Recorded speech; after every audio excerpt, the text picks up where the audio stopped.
Imagination.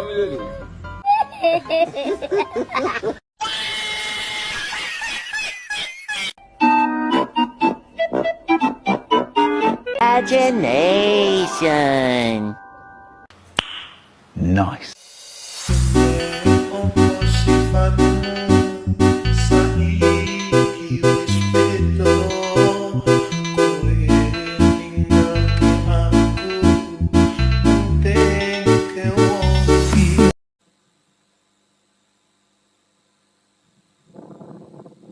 Assalamualaikum warahmatullahi wabarakatuh.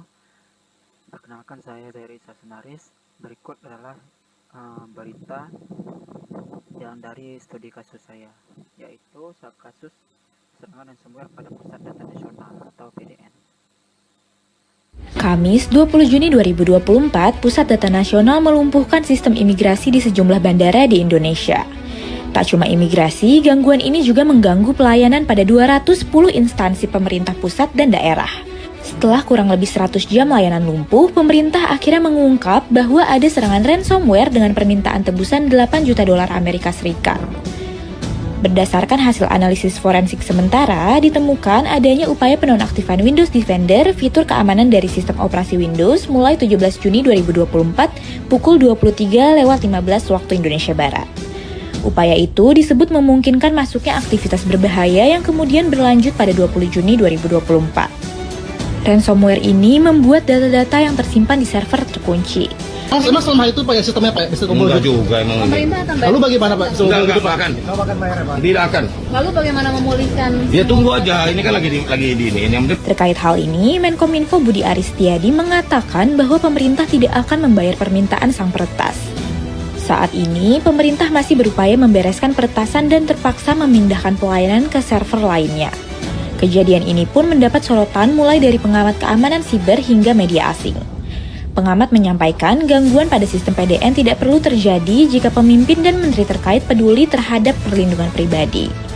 Apalagi ransomware ini juga berarti hacker sudah mengakses data pribadi kita dan tak menutup kemungkinan menjual data tersebut walaupun server sudah kembali ke tangan pemerintah.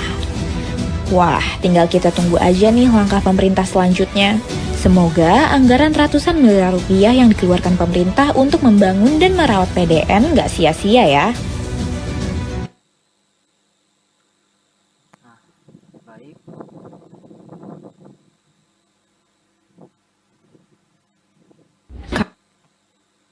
Assalamualaikum warahmatullahi wabarakatuh. Pada video ini dijelaskan bagaimana sebuah serangan cyber dapat memberikan dampak yang sangat besar terhadap sebuah organisasi ya atau instansi. Jadi hal tersebut sangat berkaitan dengan topik yang saya angkat dalam tugas ini, yaitu serangan ransomware pada Pusat Data Nasional atau PDN Indonesia pada tahun 2024. Jadi seperti yang dijelaskan pada video, serangan cyber biasanya itu memanfaatkan kelemahan sistem keamanan. Jadi ketika terdapat celah keamanan, peretas atau hacker dapat masuk ke dalam sistem mengenkripsi data, terus bahkan melumpuhkan layanan yang sedang berjalan. Terus kasus tersebut juga terjadi pada Pusat Data Nasional akibat serangan ransomware. Ratusan instansi pemerintah terdampak layanan imigrasi mengalami gangguan, data pendaftar kit kuliah tidak dapat diakses, serta puluhan layanan Kemendikbudristek itu ikut terganggu. Nah, jadi dalam hal ini menunjukkan bahwa keamanan cyber memiliki peran yang sangat penting dalam menjaga keberlangsungan layar digital. Dari materi teknologi keamanan cyber, ancaman yang terjadi pada kasus ini termasuk kategori ransomware, yaitu malware yang mengenkripsi data korban dan meminta uang tebusan agar data dapat dipulihkan. Jadi selain ancaman, terdapat juga kerentanan atau vulnerability, seperti konfigurasi keamanan yang kurang baik, sistem pencadangan data yang belum optimal, serta kurangnya pengawasan terhadap akses pengguna. Jadi kerentanan inilah yang dimanfaatkan oleh pelaku atau hacker untuk menyerang sistem. Apabila dilihat dari sisi risiko, dampak yang ditimbulkan sangat besar ya, mulai dari terganggunya pelayanan publik, hilangnya data penting, penurunan produktivitas, hingga menurunnya kepercayaan masyarakat terhadap pemerintah. Gitu. Untuk mengurangi risiko tersebut, pada tugas ini saya menerapkan 3 konsep utama keamanan siber. Yang pertama tuh, konsep pertama itu adalah less privilege, yaitu memberikan hak akses kepada pengguna sesuai kebutuhan pekerjaannya, sehingga tidak semua orang dapat mengakses data penting. Terus konsep yang kedua itu adalah defense in depth, yaitu menerapkan keamanan secara berlapis melalui firewall, antivirus, IDS, IPS, backup data secara berskala, serta multifaktor authentication atau MFA.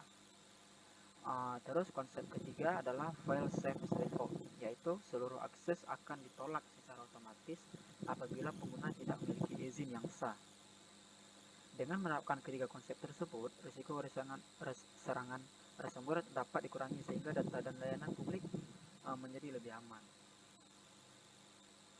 Kesimpulannya, video ini memperlihatkan bahwa ancaman cyber bukan lagi sekedar teori, tetapi sudah menjadi kenyataan yang dapat mengganggu layanan masyarakat. Nah, oleh karena itu, setiap organisasi, terutama instansi pemerintah, harus menerapkan sistem keamanan yang kuat agar kejadian seperti serangan terhadap pusat data nasional tidak terulang kembali.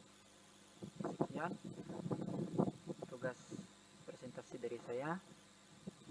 Lebih dan kurang saya mohon maaf. Assalamualaikum warahmatullahi wabarakatuh.